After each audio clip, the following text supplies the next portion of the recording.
What's up, Leafs fans, and welcome to Leafs Digest. With the offseason underway, free agent frenzy has just, the first day of free agent frenzy, that is, has just passed us.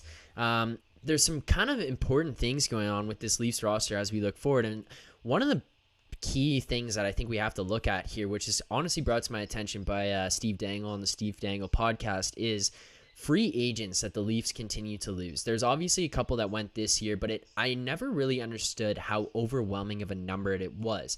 And it's kind of led me to this thought of what we need to do with pending free agents in the future here. So before we kind of jump into the whole Morgan Rielly discussion, I do want to just bang out these 18 players that have kind of left over the past 6 years, all under the Shanahan regime, to free agency. They're big guys, especially within like the last 5 years specifically. So Zach Hyman, James Van Riemsdyk, Tyler Bozak, Jake Gardiner, Leo Komarov, Tyson Barrie, Cody Ceci, Thomas Plekanec, Brian Boyle, Ron Hainsey, Roman Polak, Tyler Ennis, Kyle Clifford, Zach Bogosian, David Riddick, Nick Foligno, Riley Nash, and Ben Hutton. All guys that we've lost to free agency for absolutely nothing. There's certain guys in this list that I'll just name a couple of them that I think are like lesser losses to free agency. They're ones that aren't that big of a deal. Plekanec, whatever. Ben Hutton, Riley Nash, not big deal. David Riddick was strictly brought in to be a third string goaltender, so I'm not overly concerned about that. Tyler Ennis was kind of one of those guys who was on a value contract, and we didn't trade for him. He was a free agent signing in the offseason. Brian Boyle, Cody Ceci, we wanted to get rid of, honestly. But again, you look at these guys, and it's like they moved on for nothing. 18 guys in the last 5 years that we've lost to free agency for absolutely nothing. Now, on the flip side of those guys that we kind of are not that big of a deal, the ones that actually really stick out would be guys who have been here for some sort of term. And I'm going to say guys who have been here for longer than 1 year, essentially. So Zach Hyman, James Van Riemsdyk, Tyler Bozak, Jake Gardiner, Leo Komarov. Just to like off the top of my head, those are the ones that like really stand out as guys who were here for a long period of time, who we lost to free agency for absolutely nothing.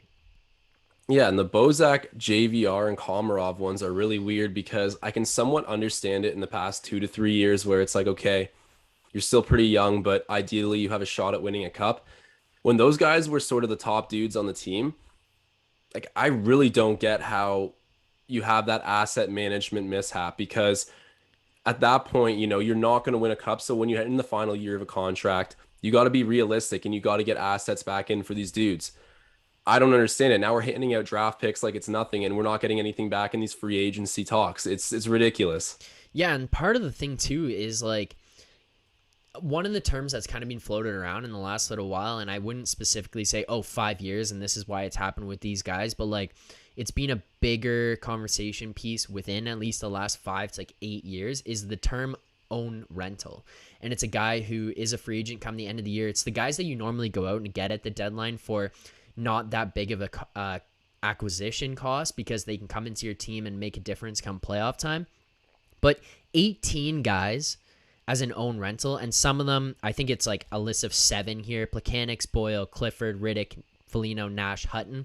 They weren't own rentals, but of 18 guys, for 11 of them to turn into own rentals, it's tough to look at your roster and say, yeah, we're going to hold on to 11 own rentals and lose them for nothing for years that you didn't even get out of the first round. Yeah, it's ridiculous. And I'm almost a little bit more at peace with that because we should have been ideally contending these past couple of years, and that's where the majority of these names come in. For me, the one I'm way more lost on is JVR, Komarov, and Bozak, how we didn't make more mature and realistic decisions with those contracts. Mm-hmm. But Philly, I know you mentioned it to me before we got on the pod. What's the average of games that we've seen these rentals play? Yeah, so this one, I did not come up with this myself. It was actually taken from the Steve Dangle podcast. He was actually taken from another guy who was on the Leafs hot stove. And it's the average games played, which was just like a mind-blowing number for these deadline acquisitions. So specifically, Plekanec, Boyle, Clifford, Riddick, Foligno, Nash, and Hutton. The average games played as a Toronto Maple Leaf is 13. 13, man. Man, that's so brutal. It's not even like Just pain, just pain. That's all I got to say to that. Right, and those That's ones hurt. Like ridiculous. those ones hurt so much because it's like picks and like this past year specifically, I can look at and be like a little bit of a pass because this is probably the best team that we had in the last 5 years and the biggest chance that we had at a cup. Not even just the skill level and the success of the team that they had in the regular season, but even as far as like what their playoff schedule would have shaped up to be, like the path they would have had to take to get to the finals. Like this was the best chance that they had at going at a cup. And when you're in a Most position like that, well-rounded. yeah, most well-rounded, most like easiest path, not easy. It's not actually easy, but the easiest path that they've had thus far. And it's like when you're in a position like that, I give full credit to Kyle Dubas because I personally think you have to put it all on the table. It's like think about what Pittsburgh did. How many picks do you think that they've really had in like the first 4 rounds over the past 8 years? And it's because every year they're like, we're going for it this year, and they trade second round, third round, fourth round picks, first round picks sometimes to go and acquire a guy at the deadline that can push them over the top. And you know what? They won 2 Stanley Cups because of it. Like there's teams out there that continue to do this. St. Louis didn't necessarily do it. They went out and got like a couple guys at the deadline to add in, but like Tampa going in getting Blake Coleman, they paid a big price for it. Vegas, they didn't win cups, but they've made big acquisitions at the deadline to add to their lineup, and they've gone to cup finals and conference finals. And then even go down to Washington. Like they're making moves at the deadline that are big costs to go and get guys, and they end up paying off because they go and win Stanley Cups. And it's like, if this flips the other way and we go to the conference finals or we win the cup or we just go to the cup finals, nobody ever is questioning that move for Nick Foligno, that second round pick for Nick Foligno, or these third round, fourth round picks for Riddick and Nash and Hutton. Like nobody cares if it comes down to that. It's more this year amplified just because they didn't get past the first round. And I get it. It hurts and we don't have those picks and we don't have those assets even to trade this year. But like this year I can excuse them. It's the years prior when you pay prices for those guys and they play an average of 13 games. Yeah, definitely. And when you win a cup, not only are you like, okay, all bets off, we don't care what happens from here because we're Stanley Cup champions, but it also encourages those rental players To to come stick back. around Yeah. because they want to keep winning, right? So, example being like Hornquist, who came from Nashville to Pittsburgh, ends up being sort of a long-term Penguin during their contention years there. Probably could have seen the same thing from Foligno, where he wouldn't have ended up going to Boston. Yeah. He would have re-upped right away on like a veteran minimum with the Leafs to help it happen again. That's how teams like Tampa end up with guys who are going to fill out that cap space 18 million above. I mean, it all comes kind of crumbling down because of the circumstances that year. Like you can't really replicate that.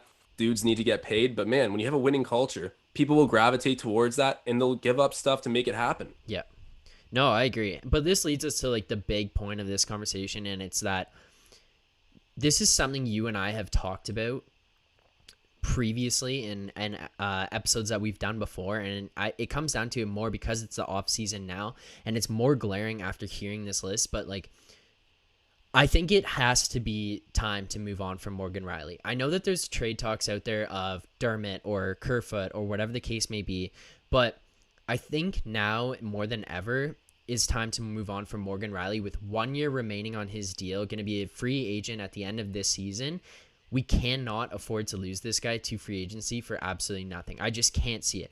You go and look at Rasmus Ristolainen. This year, he has 1 more year left than Morgan Rielly, but he got traded for a first rounder, a second rounder next year, and then a defenseman who actually plays in the lineup. He's not even just a prospect, a defenseman from Philly, Robert Hagg. Rasmus Ristolainen is not the player Morgan Rielly is offensively, and he's not significantly better defensively than Morgan Rielly is.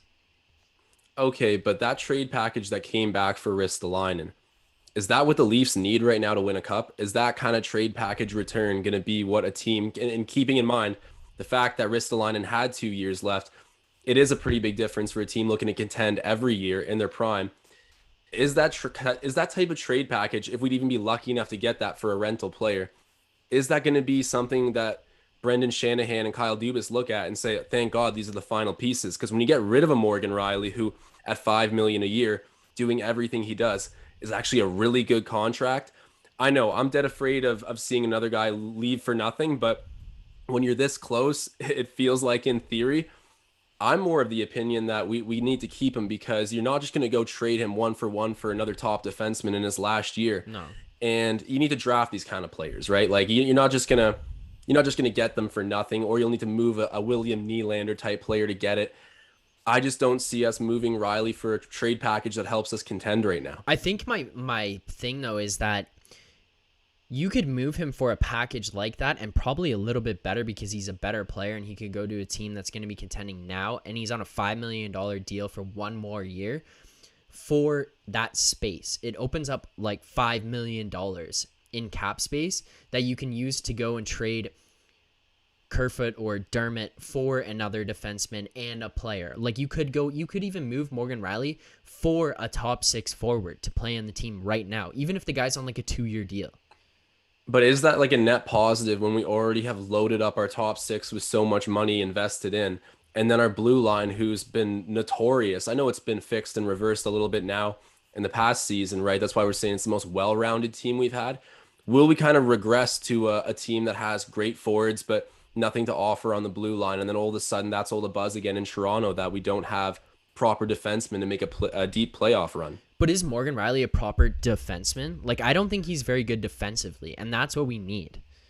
I get that. I get that for sure. But if you look at all of our, you know what I think we do have a lot of advantages in our blue line is that there's a lot of different playing styles and these guys that other defenders for the Maple Leafs. But if you were to take away like the mobile play, the playmaking of Morgan Rielly, the next closest style of defense you have to that on our roster is Rasmus Sandin. And there's a big age discrepancy there, right? So all of a sudden, what you'd normally ask of Rielly, which was enough to get you first in your division and up 3-1 on the team that went to the Stanley Cup Finals. So clearly not a bad group of players. Are you going to be able to then look at Sandin, who's really been like just for the first time playing with the team full time?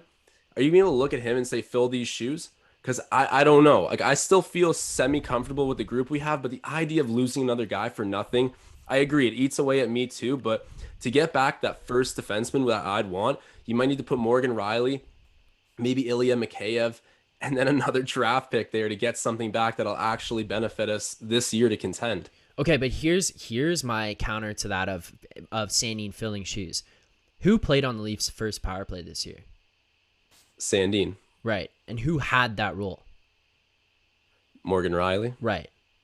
So there's one spot that is very key to this team that Rasmus Sandin was already showing that he was capable of filling those shoes. This year, I would honestly say that Sandin taking that spot over Rielly was almost just a wash because he did equivalent, maybe a tiny bit more, but he did equivalent to what Morgan Rielly has done in that first power play in this last 1 to 2 years. Like he lost his first power play spot already, and it was to Rasmus Sandin. So there's one spot you can look at as like being filled, and I think Sandin is a promising young player who. The other thing is, and like I'm not saying this to like call you out or like put you in the spotlight, but like one thing you identified specifically, which was a really good point in the playoffs, is who was the guy that Rasmus Sandin got put out there a lot with in certain situations throughout the playoffs? TJ Brody. Yeah, I was going to say Brody, no? And Brody and Sandin played really well together. And who has traditionally been in this, I can't say traditionally, who in this year has been Rielly's consistent D partner? It was TJ Brody. There was a lot of instances, especially come playoff time, where Sandin didn't replace Rielly in terms of minutes or importance to the team, but in terms of role, he 100% did. And now we're going to if we gave Sandin the opportunity to go out there and play like a solid, solidified role where he knows what he is asked of him every single night, plays an 82-game schedule, plays regular travel, plays with fans in the building, and is in a consistent, normal NHL environment, I can't see a situation where Sandin regresses here. Perhaps, but what about him not moving upward? Because right now, I'd still say net positive, because remember how good we thought Morgan Rielly was going to be out the gate? Yeah. Like Morgan Rielly in his rookie season would have put Sandin's rookie season to shame. So we got to be careful about looking too much at these early careers, especially for a guy who I think is going to be less physical than Morgan Rielly. And Morgan Rielly's not really physical already, but you know what I mean? I honestly think Sandin is more physical.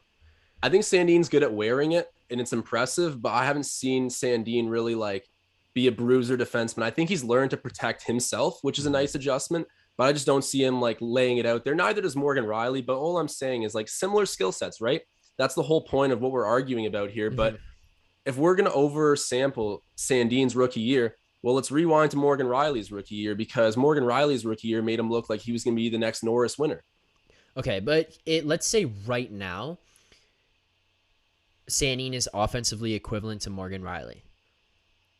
Okay. Where do you, what is the loss here? What if replacing him in that spot, what do you lose from that? Like if they are offensively equivalent.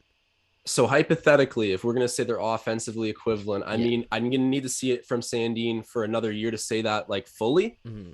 But I think that you're going to miss his speed with the puck. I know that Sandin's very crafty. I wouldn't say he's the same skater in terms of like acceleration and speed that Morgan Rielly is.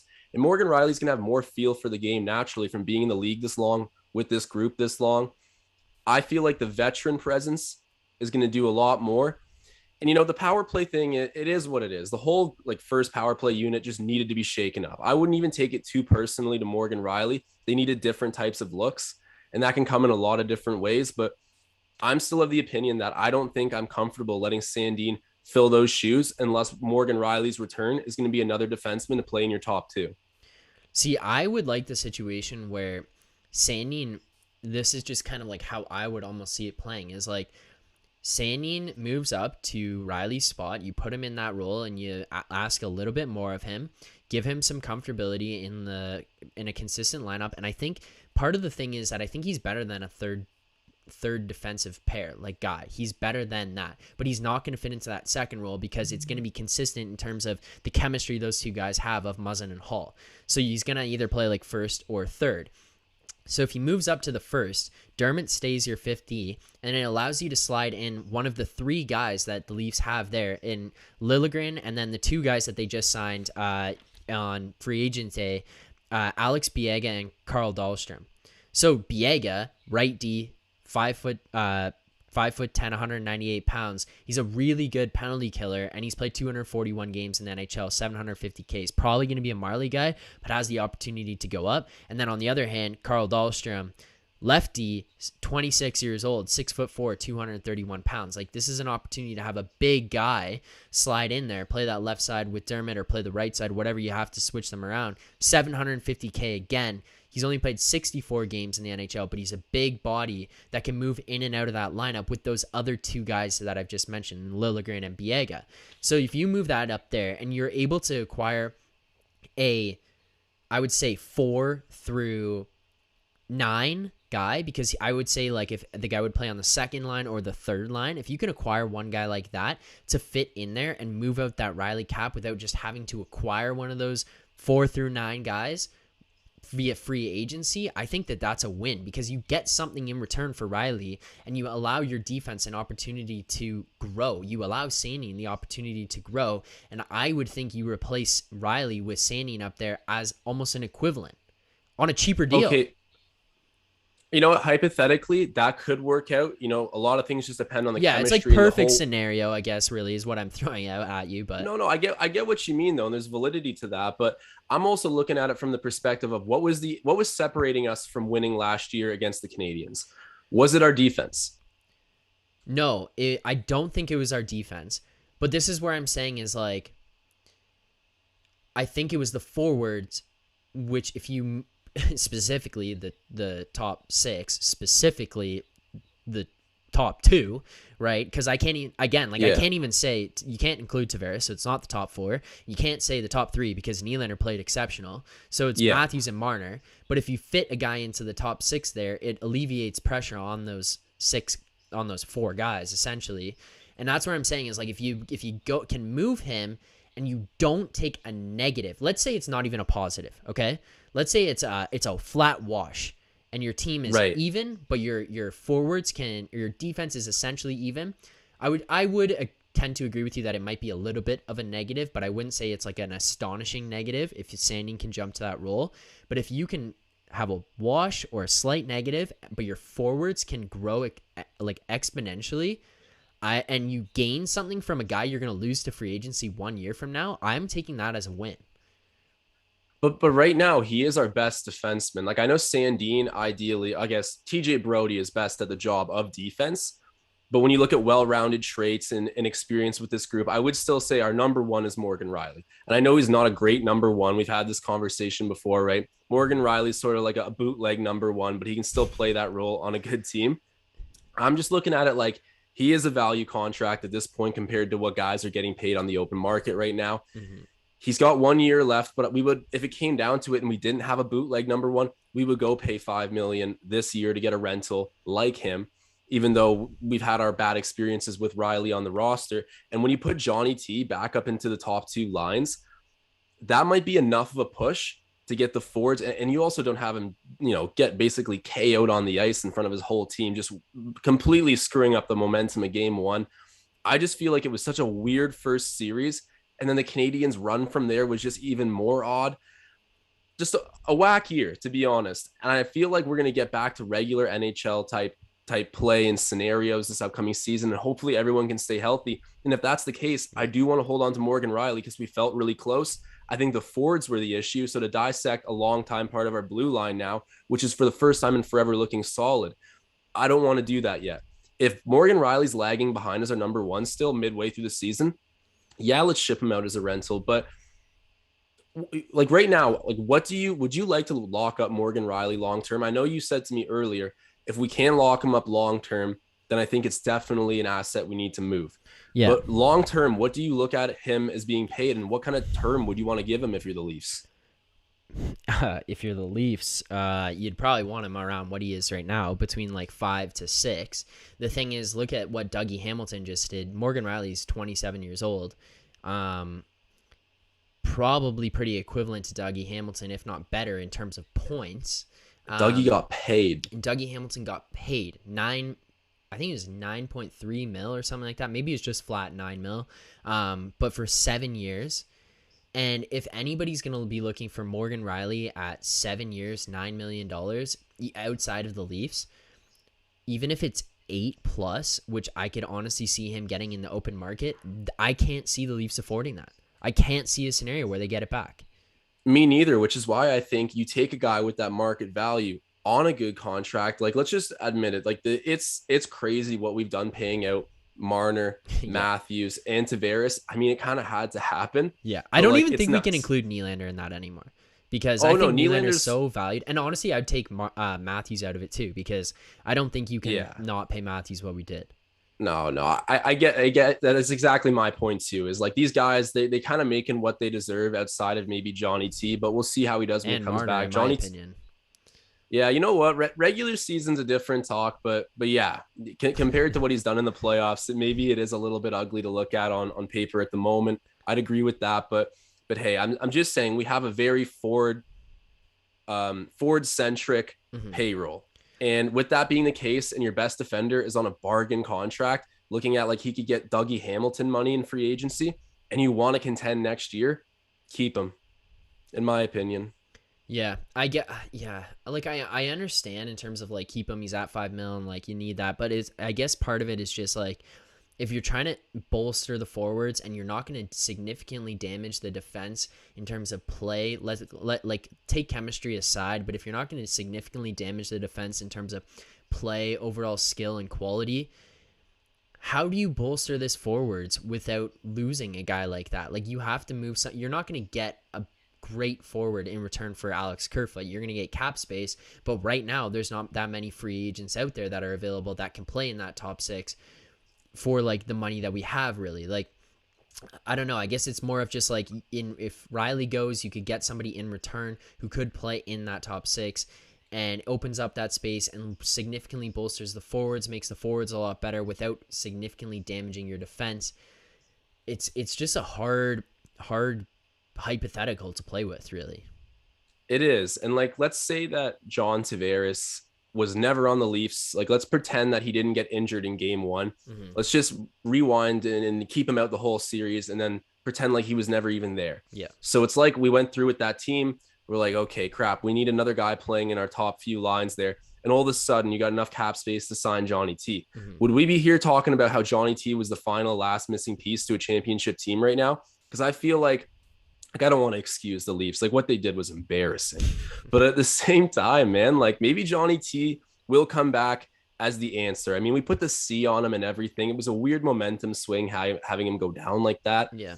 I don't know, man. I think he could be that final little push we need, and maybe that last little bit of embarrassment gave us all a lesson. Marner better come back ready to play. Actually, that might be the guy who gets traded if he comes back and just starts not doing it for us. But you know what? It's an interesting hypothetical because I'm with you. I am tired of seeing the Leafs lose a bunch of final contract guys. Yeah, it is getting tiring, and it's going to be an interesting offseason before we head into regular season here. One thing I do want to note, and I'm not saying this means they're going to trade Morgan Rielly. I just do want to state this because I think it's kind of interesting, is that Kyle Dubas has been very committed to certain guys over the past little while, and Morgan Rielly has not been one of those guys that he has openly said will not be going anywhere. And that doesn't mean he's going to trade him. And I'm not speculating that means he's going to trade him. I just think it means that if the opportunity arises and the right situation is there, I don't think that they'll be afraid to pull the trigger. I think that that's something they would be willing to explore. They may not be shopping him, but I wouldn't put it past this Leafs organization to make a significant move like that, especially when their necks are on the line right now and they're all sitting here knowing that this is almost like the final chance that they might have together in terms of Dubas, Keefe, Brandon Pridham, like whoever else is in that front office making these decisions. Even Shanahan, I would think he's a little more secure than those guys. But like at this point, these guys know something significant is going to have to happen for this team to win, and they can't roll out the exact same roster they had last year. There's going to need to be changes, and I think that they'll be willing to do it. I think they're going to be willing to make those moves in order to push themselves over the hump. Yeah, at this point, if you keep losing with teams that look like they can contend on roster, you can't do the definition of insanity. You got to go change things up. Drastic changes could be coming for sure. Yeah. Well, as more rumors come out, more news breaks from the Leafs camp, we will be breaking it down all on this channel. If you like what you saw here, make sure you like, comment, subscribe. Let us know your thoughts in the comments. Let us know some trades you think should happen or players that the Leafs should go out and acquire. There's still a little bit of cap space left to work with here. I know that the Leafs are going to be looking at the second wave of free agents and free agent forwards specifically coming out, and I'm pretty excited about that. But as we head into this regular season coming up here, there's going to be lots more moves coming in this final month, 2 months for the Leafs organization. I'm excited about it. I'm excited to see what our prospects can do and the news that comes out of there. But aside from that, if you like the NBA, you like the Raptors, make sure you go head over to their channel. The NBA draft was last night, so they're going to be breaking down all the prospects, the picks. Josh is a big part of that, so he's going to have videos coming out of certain guys and what they're going to do on the Raptors. And hopefully, Josh will be breaking down big trades by Masai Ujiri, so check out all that stuff. But until then, guys, like, comment, subscribe to this channel. Head over and check out Courtside Digest, Raptors Digest, and Leafs fans, keep believing. Signing off.